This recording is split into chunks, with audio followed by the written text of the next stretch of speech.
She had no name. Or maybe she did, long before the goats learned to stand on two legs and the trees started whispering at night. Now, the children in the village only knew her by how her teeth leaned like drunken calabashes, each one going its own way, bold and unashamed. Some said she was a witch. Others, a tired widow who outlived everything, even her own past. But nobody, not even the bravest of the village women, dared to knock on her crooked door. Except for Ojo. Now, Ojo was the type of boy whose laughter skipped like a lizard on hot stone, sharp, wild, and always where it shouldn't be. He was the kind who could mock a drumbeat and still dance to it. His tongue was made of pepper and sweet plum. When he spoke, people listened, not because he made sense, but because he made trouble taste like honey. It was on a market day. The sun stood proudly overhead, watching the world like it owned everything. The women sold their yam and bitter leaf. Children chased chickens that didn't want to be chased. Drums played, not for ceremony, but because boredom had teeth. She came shuffling down the path like forgotten wisdom. Wrapped in cloth that once had color, she dragged her basket like it was a burden and a friend. Her back was a question mark, but her eyes, those eyes were rivers with no end. She had only come to buy salt. Ojo spotted her and shouted, loud enough for the flies to freeze. Look at that woman's mouth. Her teeth look like a fight between stones and shame. The laughter came like rain on a zinc roof. Even the goats giggled. People clutched their sides. A tomato seller almost dropped her tray. But the woman did not laugh. She turned to Ojo, looked at him like he was a leaf trying to understand the wind, and smiled. That smile didn't stretch far, but it held something heavy. Something old. You have eyes that see teeth, she said, her voice a blend of cracked gourd and hidden thunder. I wonder if you'll still see tomorrow. Ojo snorted. Tomorrow. I'll see 100 tomorrows, old woman. Unlike your teeth, my eyes don't fall out. The laughter was louder now, but a few people shifted nervously. The air thickened like soup left too long in the pot. Birds stopped singing. Somewhere, a drum snapped its string. The woman turned away. She bought her salt. Then she disappeared down a path no one saw. That night, the moon was round, full of gossip. Ojo danced in the village square, mocking the old woman's walk, imitating her missing teeth with chewed sticks. Laughter followed him like a loyal dog. But when he returned home, something had changed. He opened his eyes, and nothing. Darkness. Not the kind that hugs you softly, but the one that presses its palms over your face and dares you to breathe. He screamed. He cried. He clawed at his eyelids. But the darkness stayed. And that was just the beginning. Now the birds stopped visiting his windows. The light that once kissed his face in the morning refused to say hello. Everything Ojo had ever known disappeared into a pot of endless black. His room felt like the belly of a beast, warm, still, but full of danger. His mother was the first to notice. She came in humming, carrying a bowl of millet porridge, and found him sitting on the floor, rocking like a branch in harmattan wind. Ojo, why are you sitting there like a chicken waiting for rain? No answer. She knelt beside him. Ojo, what is it now? I can't see, he whispered, voice trembling like a rapper in strong wind. The porridge dropped. The bowl cracked into 3 perfect pieces. That silence again, the one that sneaks into rooms just before the spirits begin to speak. She didn't scream. Not at first. She just stared at him, blinking like she could somehow lend him her eyes. By evening, the whole village knew. They came in groups, carrying prayers and guesses. One man brought cola nuts. Another brought a chicken that looked confused about why it was there. A woman tried herbs. Somebody else tried spitting on his feet. But the darkness stayed, folding around Ojo like a jealous lover. An elder, Pa Benga, with a beard full of secrets, rubbed his chin. Did he offend a spirit? He mocked the old woman, someone whispered too loudly. What old woman? You know the one. With teeth like scattered stones. A hush fell. Some people took a step back. She didn't curse him, said a trader's wife, arms folded. She only asked if he would see tomorrow. Well, he's not seeing today either, muttered a voice from the corner. Someone dropped their calabash. A goat sneezed. That night, Ojo's house was full of whispers. Candles flickered. Shadows danced. His mother sat beside him, weeping without tears. Every time the wind blew, she looked toward the door, half expecting that strange woman to walk in, dragging her salt and her smile. Ojo kept asking for the sun. Is it morning yet? He'd say. Has the cock crowed? No one had the heart to tell him the cock had crowed 3 times already, and the sun was stretching its arms across the village like nothing had happened. His mouth, once full of jokes, grew dry. His stomach forgot hunger. And his thoughts started playing tricks on him. He swore he heard the old woman laughing behind the walls. Sometimes, her voice echoed through the ceiling, teeth clacking like dry cowrie shells. I just said what I saw, he muttered once. I didn't lie. Her teeth really were like that. But sometimes, truth walks like a lie when spoken without care. And so the elders gathered again, under the big tree where judgments were made and cola nuts spilled. They sent for Baba Oyai, the oldest man left, who once wrestled a river for his bride and won. He came leaning on a stick that had more life than most people. This blindness is not ordinary, Baba Oyai said. It has legs and teeth. And its belly is full of pride. Then what should we do? Asked the chief's son. We find the old woman. And we beg her. What if she's a witch? Someone whispered. Baba Oyai chuckled. Witch or not, her silence is louder than thunder. She was not easy to find. You don't just search for someone who walks in riddles and sleeps in the cracks between shadows. But still, they tried. The chief sent his swiftest hunter. Baba Oyai sent a crow with feathers too wise for its wings. Even Ojo's mother lit a candle and whispered into the wind, hoping the breeze would carry her sorrow to the right ears. Days passed. The village held its breath. Meanwhile, Ojo's world remained dark. He stopped asking if it was morning. He stopped asking anything at all. His mouth no longer curled with mischief. His laugh, once louder than thunder, curled up like a snail during harmattan. Then, one morning, a girl came running. Barefoot, with dust chasing her heels. I saw her. Heads turned. Ears opened. Where? Shouted someone. She was by the river, the girl panted, sitting under the tall irako tree, talking to a frog. Talking to a frog. Someone laughed. Don't laugh, said Baba Oyai, standing like a rooted baobab. If you were wise, you'd talk to frogs too. The elders wasted no time. A small group gathered, 3 men, 2 women, and Ojo's mother. They carried gifts. Not because they were sure she wanted them, but because apologies without offerings are like songs without drums. The path to the river was not long, but that day, the trees seemed to lean in and listen. Even the leaves hushed their rustling. Birds flew low, like they didn't want to miss what would happen next. And there she was. Seated on a flat stone, feet in the river, humming a tune older than the sky. Her wrapper was the same faded one. Her hair, like silver threads woven by time itself. The frog beside her blinked slowly, as if in deep thought. They stopped a few steps away. She didn't turn. Didn't flinch. It was Ojo's mother who stepped forward first. She knelt.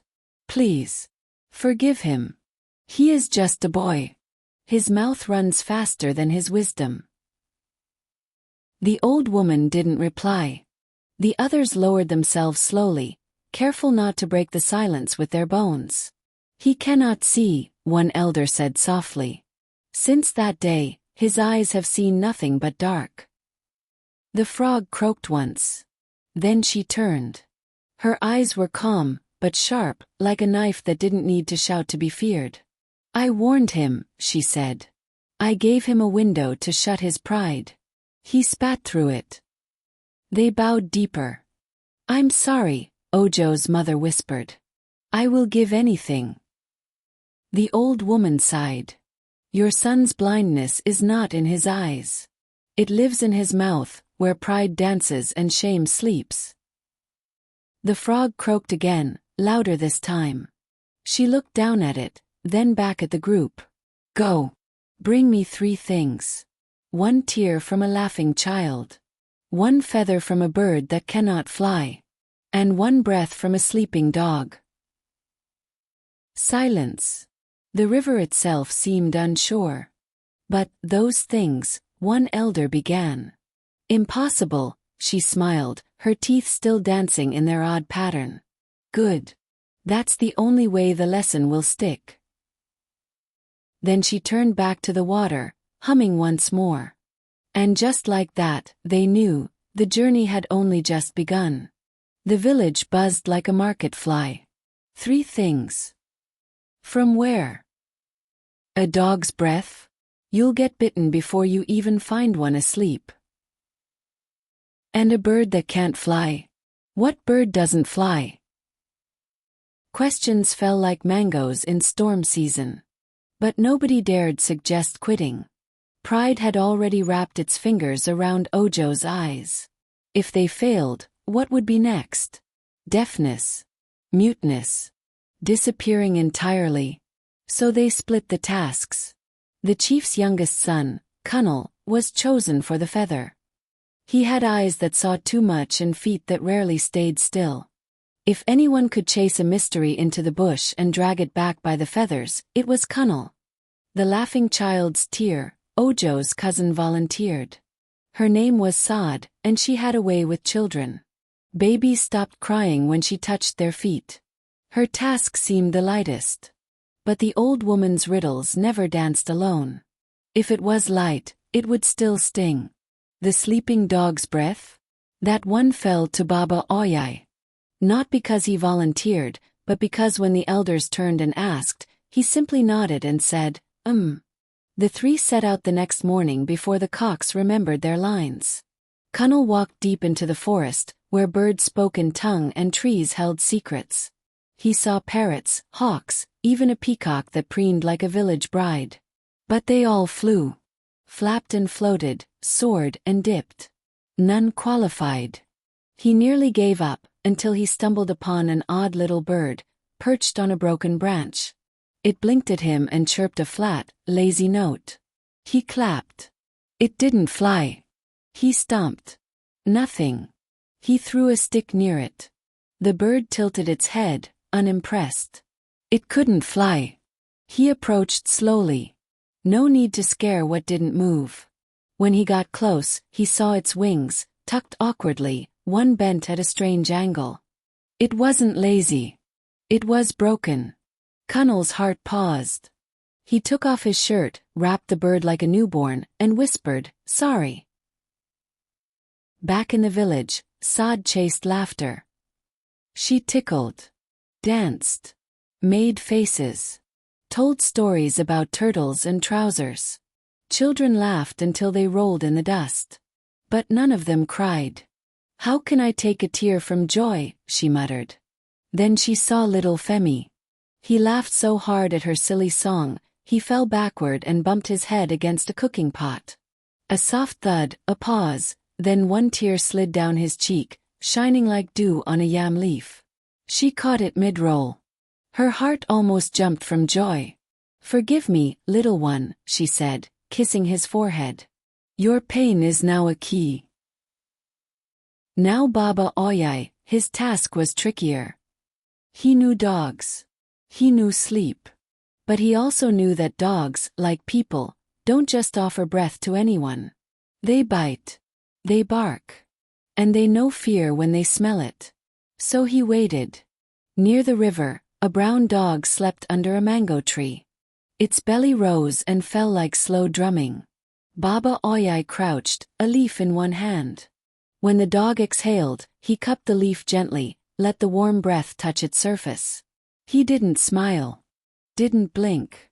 Just whispered, "Thank you, hunter of dreams." By sunset, all three returned. Kunnal, with his bundle. Saad, with her tiny glass vial.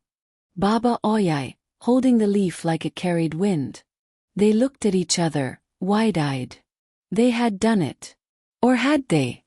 They returned as the sky swallowed the last bits of gold. The village watched from behind curtains and cooking pots.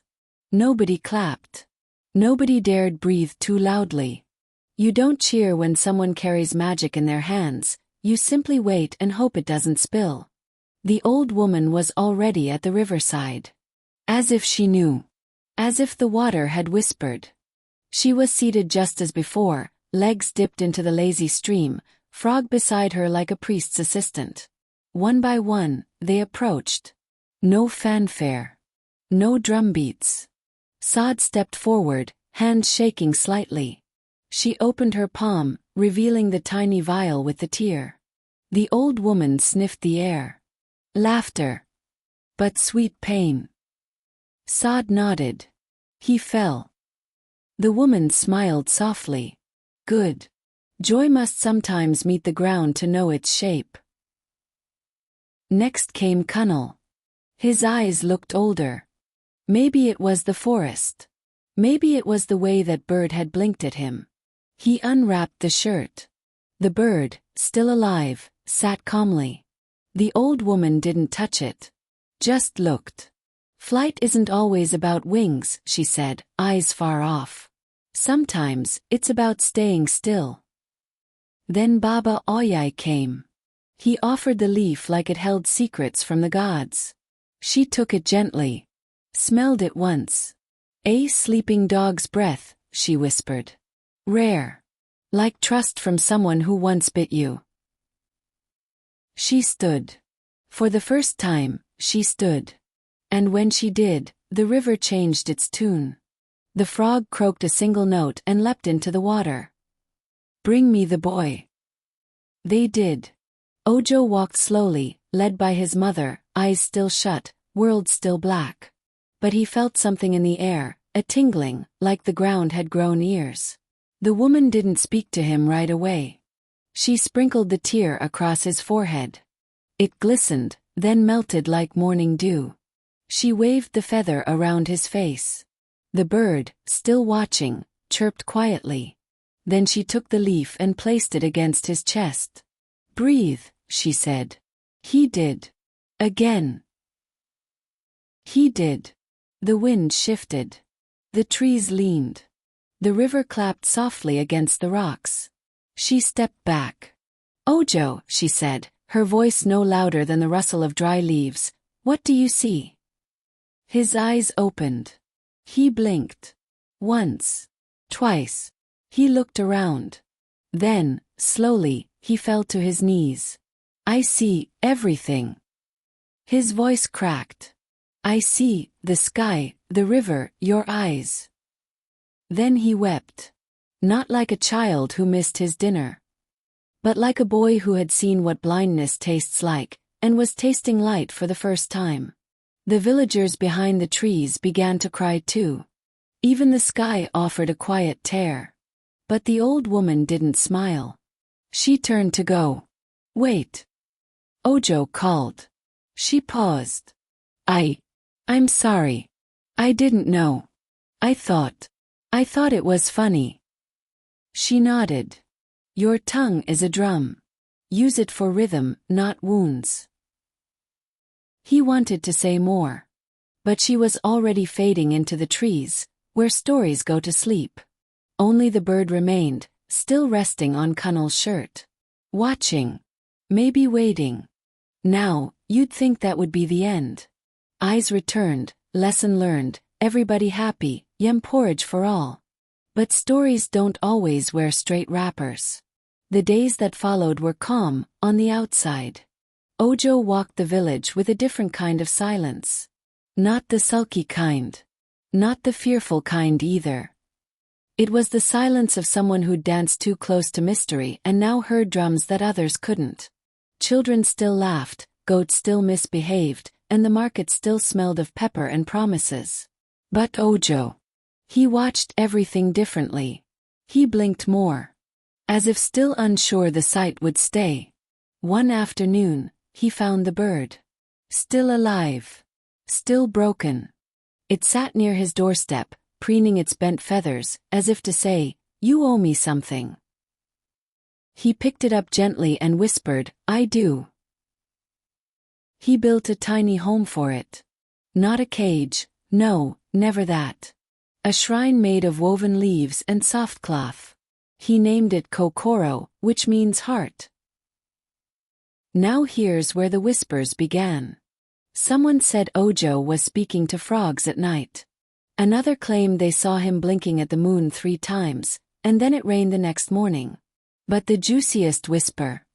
A trader swore Ojo walked into the forest and came back without footprints. No one could prove anything. But something had changed. Then came the dream. It wasn't loud. It didn't roar. But Ojo woke up drenched in sweat, heart kicking like a festival drum. He saw the old woman. Not as herself, but as wind. As leaf. As time. And she had said only one thing, "You still have work to do." He didn't understand. What work? He was just a boy who used to laugh too loud and now saw too much. He told Baba Oyai. The old man nodded like he'd been expecting this. "You were given your sight back, yes," Baba Oyai said, "but the world didn't just hand it to you. It asked for something in return." "What?" Ojo asked. "The gift of watching." "I already see things," Ojo said. "No," Baba Oyai replied, eyes sharp. "You look. But now you must learn to watch." And so the training began. Not with swords. Not with fire. But with silence. Listening to wind. Counting ant steps. Watching how the sun touches the leaves before it touches the ground. He became the village's quietest boy. But in that quiet, he noticed everything. The woman who always walked with her right shoe untied, grief made her forget. The child who never laughed unless he was hiding pain. The goat that always stared at the empty shrine near the tree. Perhaps it knew who once lived there. Ojo began helping. Softly. Without noise. He fixed a broken roof before the storm came. He warned the chief's son not to cross the river, and that very day, it flooded. And when Saad lost her pendant in the bush, he pointed to a tree and said, "It's waiting there." It was. The villagers didn't ask questions anymore. They just started calling him Eyes of the Village. He didn't like the name. But he didn't hate it either. He knew now that seeing was more than blinking. It was feeling. Listening. Reading the dance of shadows and the hush between 2 drumbeats. The bird, Kokoro, still couldn't fly. But it didn't need to. It had found someone who saw its value even with broken wings. Rain came without warning. Not the angry kind that breaks rooftops and floods young barns. This was the kind that whispered, "Something is shifting." The ground drank deeply. The trees clapped softly with wet leaves. And in the heart of it all, Ojo sat still, under a mango tree, eyes closed, face tilted upward like someone waiting for a riddle to land. He'd started hearing things. Not voices. Not spirits. Just meanings. The kind that hide in bird songs and thunder growls. Baba Oyai said it was the rain polishing his gift. But gifts, like kola nuts, come with their own teeth. One night, a stranger arrived in the village. A tall man wrapped in blue cloth, smelling of strange lands and charcoal. He didn't knock. He simply appeared at the chief's compound, eyes deep, voice soft. "I've come for the one who sees." That name spread faster than fire on dry grass. The one who sees. Ojo was called. He didn't speak much these days. Just looked. Nodded. The man didn't smile. A sickness is coming, he said. It hides in the mouth of good food. People will fall like tired leaves. The chief frowned. How do you know this? The man opened a calabash. Inside, silence. No water. No herbs. Just a heavy stillness that made even mosquitoes freeze. Ojo stepped forward. He looked into the calabash. His face reflected, then twisted. His eyes blinked once, then slowly filled with knowing. There's truth here, he said. Bitter truth. The stranger nodded. You see well. The village panicked. Mothers covered pots. Traders stopped selling meat. Children were warned not to taste anything sweet without asking. But that wasn't the sickness. 3 days later, laughter died in the village. Yes, laughter. People spoke, shouted, argued, but no one laughed. Not even the goats. Not even the drunkard who always found something funny in the shape of his own feet. It was eerie. A village without laughter is like a drum without skin, hollow and confusing. Ojo knew something was wrong. He sat under his tree, listening, searching for the rhythm beneath the silence. Then he heard it. Faint. From the edge of the village. A low, scratchy giggle, like a child dragging a spoon across a clay floor. He followed it. Past the farms. Past the palm trees. Into the bush. There, under a twisted tree, sat a little boy with crooked teeth and eyes that glowed like wet charcoal. He giggled, even as the air around him stood still. You hear it? The boy asked. Yes, Ojo said, stepping closer. Why are you laughing when no one else can? The boy smiled, too wide. Because I stole it. Stole what? Laughter. Why? It was too loud, the boy said. Too free. It tickled the wrong people. Ojo felt the air tighten. You're not really a boy. The figure chuckled again. Neither are you, Ojo. Not anymore. Ojo closed his eyes. He could feel it, the laughter trapped, bottled inside this strange being. He had to find a way to free it. How do I get it back? He asked. The creature tilted its head. Make me laugh. Truly. Deeply. If you do, it'll return. If not. The bush rustled. Leaves fell upward. Ojo didn't hesitate. He opened his mouth. And told a story. A wild, ridiculous tale about a tortoise who married a chicken and got chased out of heaven for stealing yam with his feet. He flailed. He danced. He mimicked. He sang in frog language. The creature blinked. Then giggled. Then chuckled. Then burst into full laughter. A wave shot out from under the tree, warm and golden. It rolled through the bush, into the village, tickling babies, jostling the cheeks of sleeping elders, slipping into cooking pots and broomsticks. Laughter returned like a long-lost cousin. And Ojo. He just smiled. Peace returned, but it didn't walk in alone. It came hand in hand with curiosity. The kind that follows a boy who once mocked an old woman, went blind, and now made laughter bloom from dry leaves. Everyone wanted something from Ojo. Look into my dream, one would beg. Tell me why my goat cries at night, another would whisper. Some came with coins. Others with eggs. One woman brought a bag of roasted termites, saying, "Food for your gift." But Ojo wasn't interested in being famous. He only wanted silence, stories, and the bird he called Kokoro. Still, he listened. He listened when the wind grew impatient. He listened when the market stopped mid-bargain.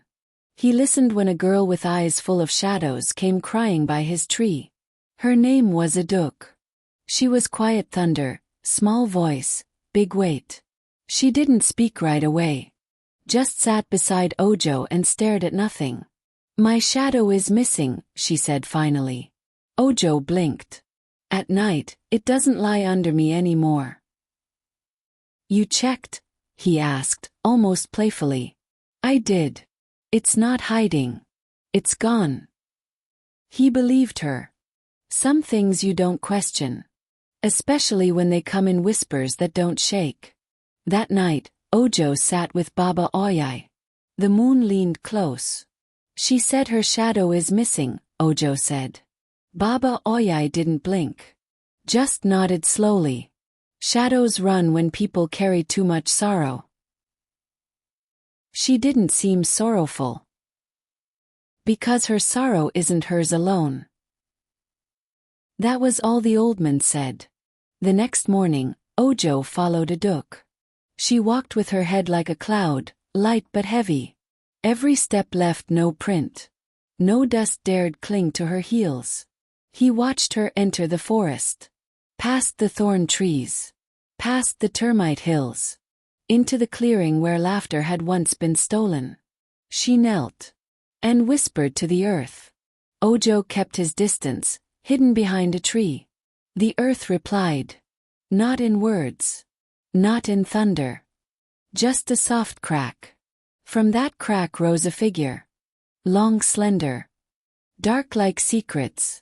It was her shadow. But twisted. Sharp-edged. With eyes of its own. You ran, Aduk said. The shadow hissed. You hid. I was afraid. So was I. They stared at each other like sisters torn by a secret fight. Then, the shadow softened. I only wanted you to speak. You carry so much. Ojo stepped forward. The shadow didn't flinch. He bent, touched the earth where it had risen, and said, She's speaking now. The shadow looked at him. And you listen. Yes, he replied. Then tell her it's okay to be sad. Even rain has a season. And just like that, the shadow slid back into Aduk's feet. She gasped. Not in fear. In relief. She looked at Ojo. How did you know where I'd be? He smiled. I didn't.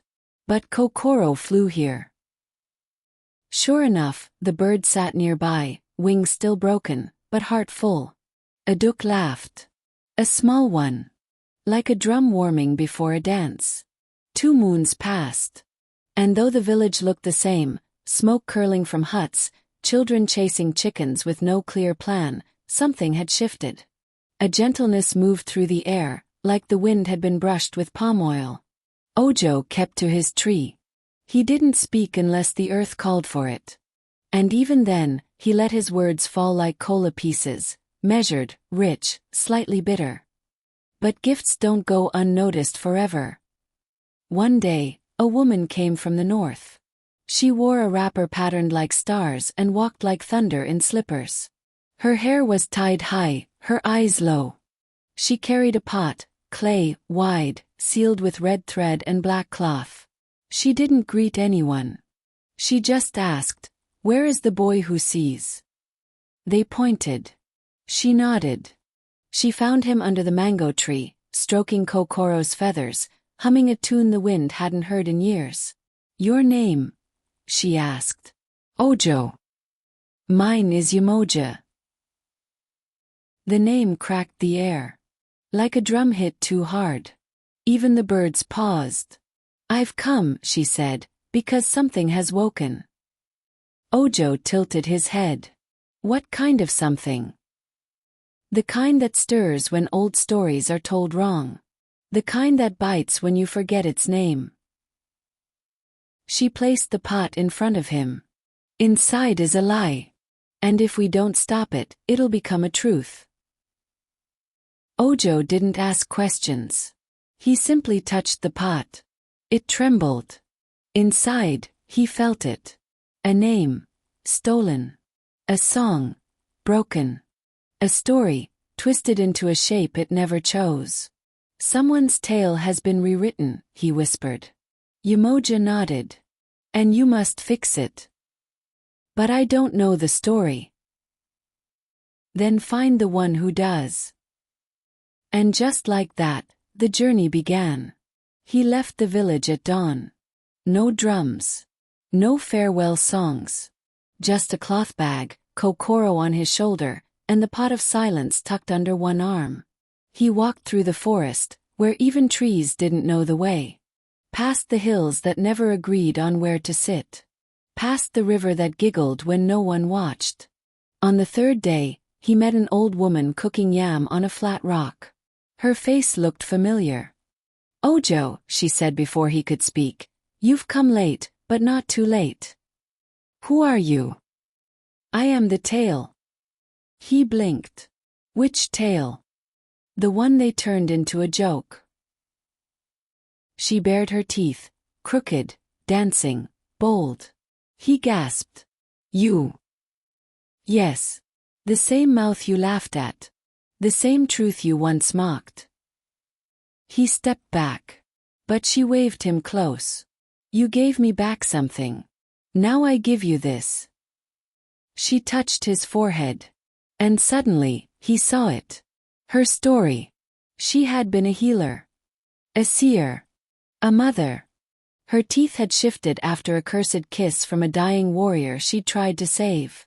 The village, afraid of what they didn't understand, turned her into a fable. A witch. A joke. Now the story had grown teeth of its own, hungry, hunting other truths. "You must take my name back," she said, "and put it in its rightful place." "How?" She looked at the pot. "Open it. But only when the whole village is watching." Ojo nodded. He bowed. She faded, again. Back into mist. Back into memory. And the journey home began. He returned on the 7th day, barefoot and calm. The village didn't know what to say. They'd seen him leave as a boy with a bird. Now he walked like a drumbeat that had found its own rhythm. He didn't rush. He placed the pot at the center of the square, under the talking tree. The tree that never truly spoke, but always seemed to be listening. "Gather," he said, voice steady. They came. Men with folded arms. Women with babies on their backs. Children with wide eyes and dusty feet. Even the goats looked curious. He stood beside the pot and closed his eyes. "This village," he said, "once told a story. A wrong one. A loud, cruel one. About an old woman, with teeth that danced." Murmurs stirred like smoke. She was mocked. Laughed at. Turned into a whisper people feared. He touched the seal. But she was a healer. A truth keeper. A woman who kissed death and lived. The seal loosened. She warned a boy with her last strength, and when he didn't listen, the earth taught him. Now they were silent. You could hear a feather fall from a chicken's dream. He opened the pot. No smoke. No fire. Just sound. A hum. Low. Deep. Old. A voice that wasn't a voice, saying, "My name is Iridi. My story is not yours to twist." It echoed. The wind danced. The trees bent. And one by one, every villager dropped to their knees. The old chief covered his face. The tomato seller wept into her basket. The children bowed their heads. The pot cracked gently and fell apart. Inside, nothing. Or maybe everything. Ojo stepped back. The air grew warm. A smell of rain and cola nuts filled the square. Then, she came. Not in flesh. But in form. The old woman. Iridi. Standing tall in the center of the people who once mocked her. She didn't speak. She just looked at each face. And smiled. That same smile, crooked and true. Then she faded. Like smoke returning to the fire it once knew. The people rose, slowly. Changed. Something inside them had shifted. Ojo didn't ask for applause. He didn't want praise. He just picked up Kokoro, turned, and walked back to his tree. There, he sat. watching. Like always. The villagers told the story differently after that. They called her Mama Iridi, the woman who saw too much and forgave even more. And Ojo. He remained the boy who once lost his eyes and found a world. But if you ever visit that village, you'll hear a small bird chirping near the mango tree. And if you listen closely, you'll swear it's laughing.